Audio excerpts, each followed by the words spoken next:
अमीर बहू और गरीब बहू की नौकरी। तनु और ज्योति दोनों ही बहनें थीं। दोनों बहनें एक दूसरे से बहुत ज्यादा प्यार करती थीं। ज्योति, ज्योति, मुझे आपसे बात नहीं करनी है। अब गुस्सा थूक भी दे।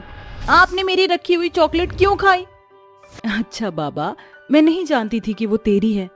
अब देख भी ले, मैंने तेरे लिए क्या बनाया है। अच्छा ठीक है, मत देख। अब ये स्वादिष्ट पास्ता मैं अकेले ही खाऊंगी। पास्ता का नाम सुनते ही ज्योति ने तनु के हाथों से प्लेट छीन ली। आहा, चलिए मैंने आपको माफ किया, अब ये पास्ता मेरा है। दोनों बहनें हंसने लगी। वो दोनों इसी तरह से खुशी खुशी मिलजुल कर रहती थी। देखते ही देखते ऐसे ही दिन बीत गए और दोनों ही बहनों की एक ही परिवार में शादी हो गई। साधारण से परिवार की लड़कियां अचानक ही महल जैसे घर की बहुएं बन गई। उनके सास ससुर जिंदा नहीं थे। ज्योति, मैं ऑफिस जा रहा हूँ। अरे अरे, नाश्ता तो करते जाइए। नाश्ता? नाश्ता।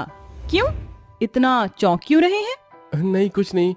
वो तुम्हारे इस घर में आने से ऐसा लगा है जैसे ये घर घर हो, वरना हमेशा काम, बाहर का खाना पीना। हम तो जिंदगी को भूल ही गए थे। घर में उजाला औरत की रोशनी से ही होता है। अब आप ज्यादा इमोशनल मत होइए। टाइम ज्यादा हो रहा है, जल्दी से रेडी हो जाइए। हाँ हाँ। विकास और आशीष नाश्ता करके अपने ऑफिस चले गए। दोनों भाई जी जान से मेहनत करते थे।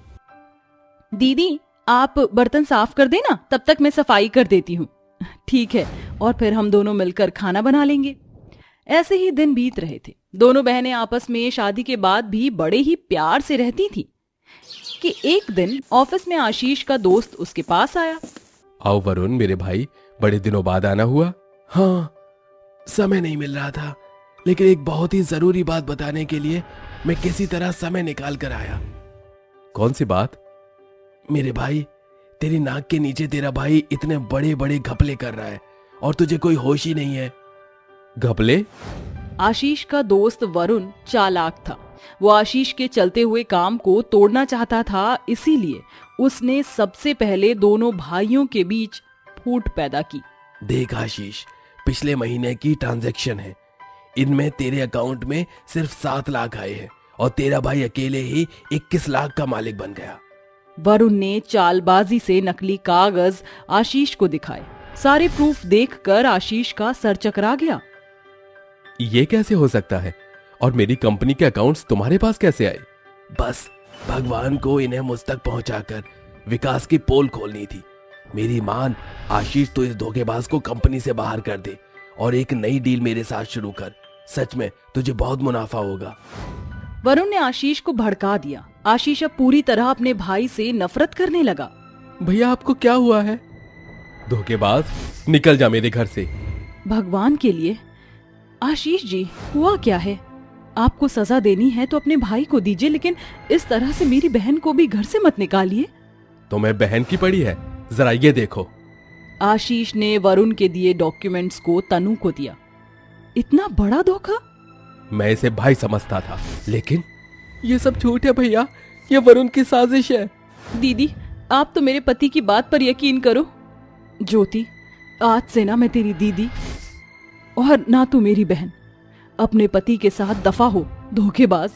दोनों पति पत्नी तुम इतने लालची हो, मुझे अपने पति के सामने तुझे बहन बोलते हुए शर्म आ रही है। निकल यहाँ से। तनु और आशीष ने अपने अपने भाई बहन को घर से निकाल दिया। ज्योति और विकास के पास कोई ठिकाना नहीं था, इसीलिए वो एक छोटी सी झोपड़ी में चले गए और वहीं अपना गुजारा करने लगे।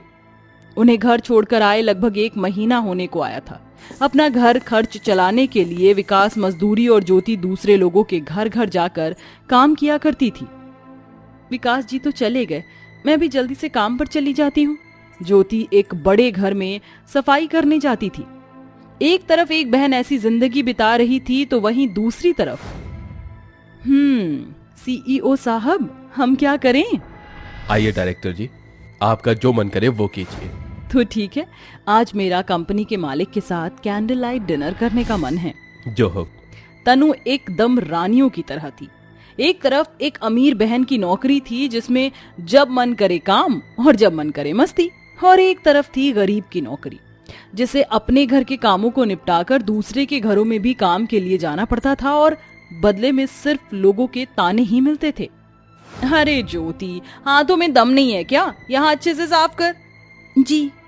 इसी तरह से दिन बीत रहे थे।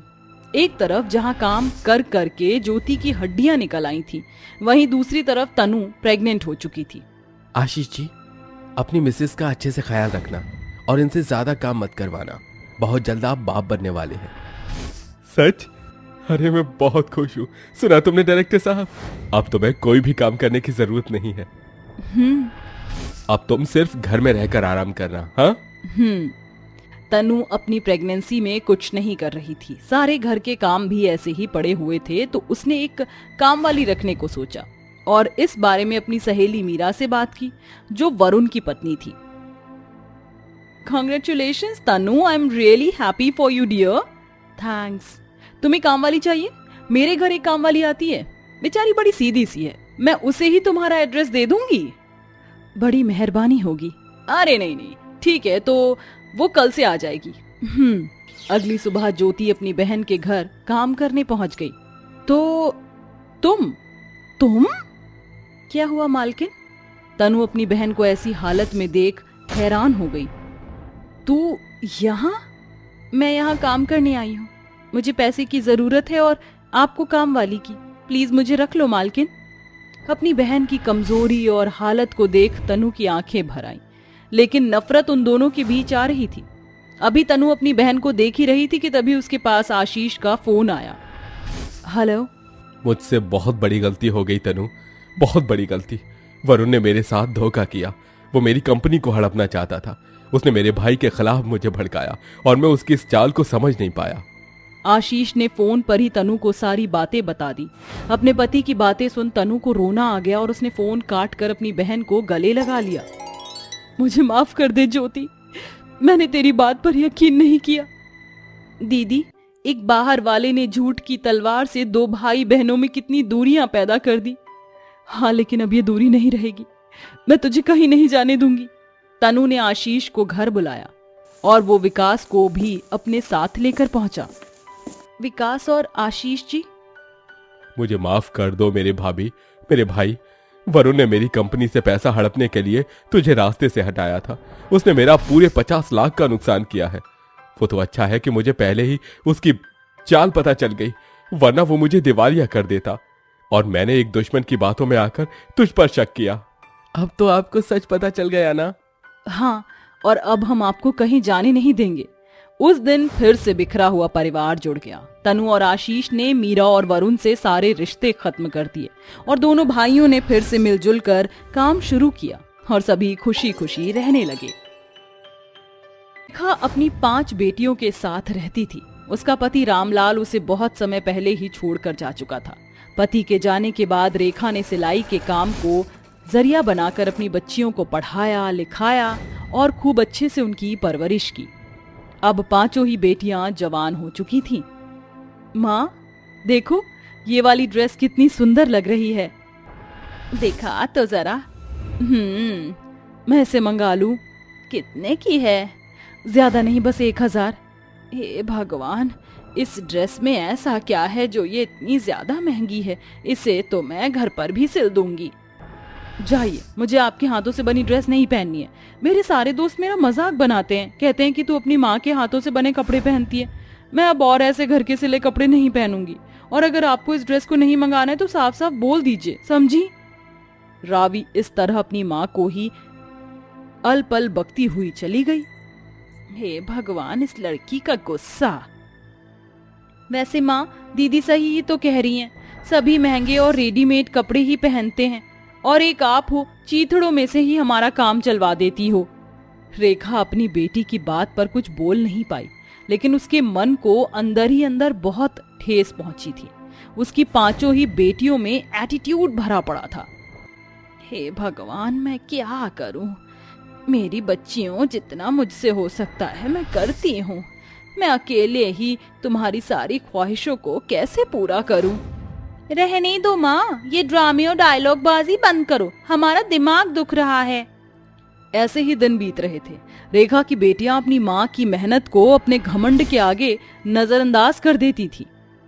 माँ, मेरे कॉलेज की फीस आप कब जमा करोगी? बेटा, बस जब मेरी सिलाई के पैसे मिल जाएंगे मैं जमा कर दूंगी। ओह गॉड, आपके पास कभी भी पैसे क्यों नहीं होते हैं?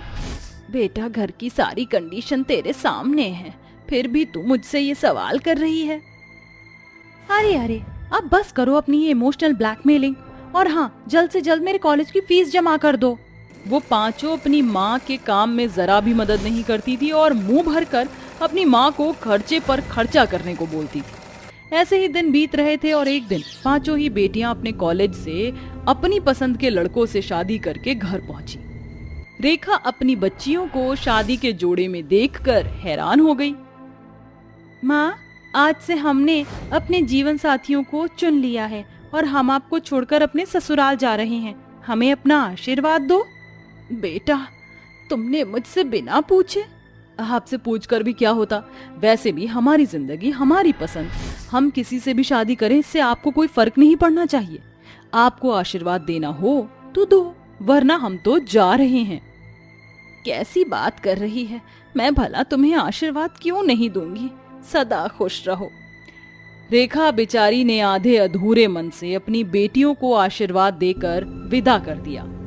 पांचों बेटियां अपने ससुराल आ गईं और रेखा अपना सिलाई का काम जारी रखकर ही अपना गुजारा करने लगी। सुनिए जी, आज तो मेरा मन मूवी देखने का कर रहा है। ऐसा क्या? तो चलो चलते हैं।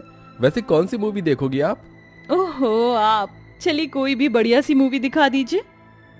पांचों लड़कियां अपनी जिंदगी में मगन थी।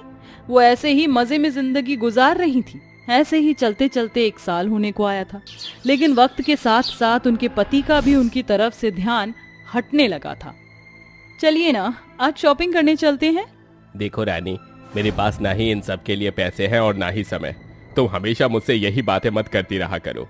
मैं कब यही बातें करती हूँ? हमें कहीं भी साथ गए हुए पूरे 2 महीने होने को आए हैं। अब क्या मैं आपसे कुछ भी कहना ही छोड़ दूं? हाँ, छोड़ दो। तो ठीक है, अब मैं आपको ही छोड़कर जा रही हूँ। आपको मेरी बातों से इतनी ही परेशानी है ना, तो मैं ही आपसे दूर हो जाऊंगी। हाँ हाँ, जाओ, तुम्हारा बहुत बड़ा एहसान होगा। रानी के पति ने उसे भगा दिया। वो रोते हुए घर से बाहर आ गई। बाहर उसने देखा कि उसकी चारों बहनें बाहर ही खड़ी हुई थीं। आप सब, तू रो क्यों रही है? अपनी बहन के ऐसा बोलने पर रानी ने रोते हुए उन्हें सारी बात बता दी। मेरा पति भी ऐसा ही करता है, हम पांचों बहनों की हालत एक जैसी ही है। चलो बहनों, हम इन्हें छोड़कर कहीं और चलते हैं। हम कहाँ जाएंगे? अपनी माँ के पास जाने की अब मेरे अंदर हिम्मत नहीं है।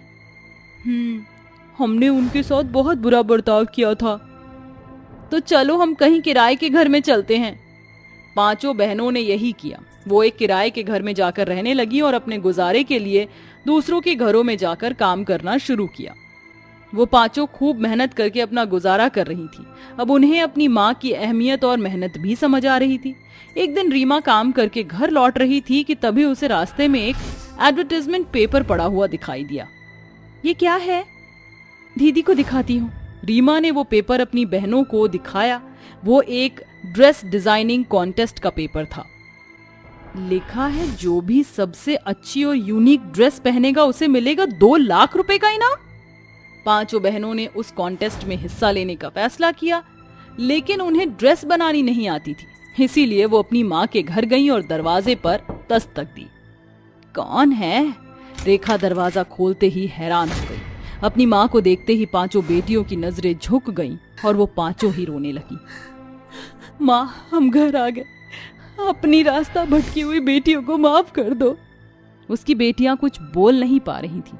रावी के इन शब्दों ने रेखा को पिघला दिया और उसने उन्हें गले से लगा लिया।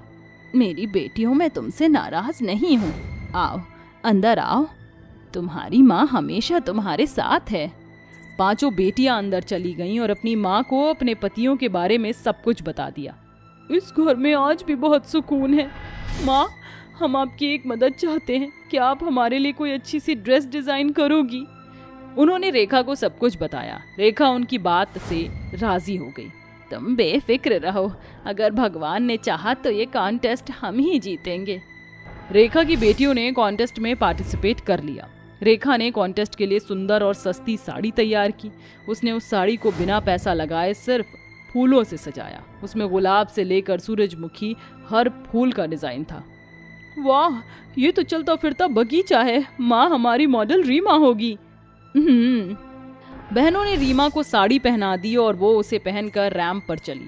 सभी की नजरें बस उनकी फूलों वाली साड़ी पर ही थी। सभी को वो कुछ अलग सी चीज लगी और रेखा की बेटियां उस कॉन्टेस्ट को जीत गईं। सारी इनामी राशि बहनों ने आपस में बांट ली और उन्होंने रेखा को भी उसमें से पैसे दिए। माँ, इस पैसे पर आपका सबसे ज्यादा हक है, ये हमारी तरफ से आपके लिए। और हाँ, प्लीज मना मत करना। मेरे पास भी तुम्हारे लिए कुछ है। सुनो बेटा, बाहर आ जाओ। रेखा ने अपने दामादों को बाहर बुलाया। पांचों लड़कियां उन्हें देख चौंक गई। क्यों आए हो अब आप यहाँ? तुम्हारे जाने के बाद जानती हो मेरी रातों की नींद भी चली गई। रावी प्लीज मुझसे नाराज मत रहो, हम तुम्हारे बिना नहीं रह सकते। प्लीज मान जाओ, हमें एक और मौका दो ना। पांचों बहनों ने अपनी माँ की तरफ देखा। रेखा ने आंखों ही आंखों में अपनी बेटियों को समझा दिया। ठीक है, हम वापस चलने को तैयार हैं। पांचों लड़कियां अपने पतियों के साथ लौट आईं। इनामी राशि से उन पांचों ने ही नया कारोबार शुरू कर लिया और रेखा भी अपनी कला से बहुत ज्यादा फेमस हो चुकी थी। उसकी बेटियों के पास भी मॉडलिंग के ऑफर आते रहते थे और अब सब कुछ ठीक हो चुका था।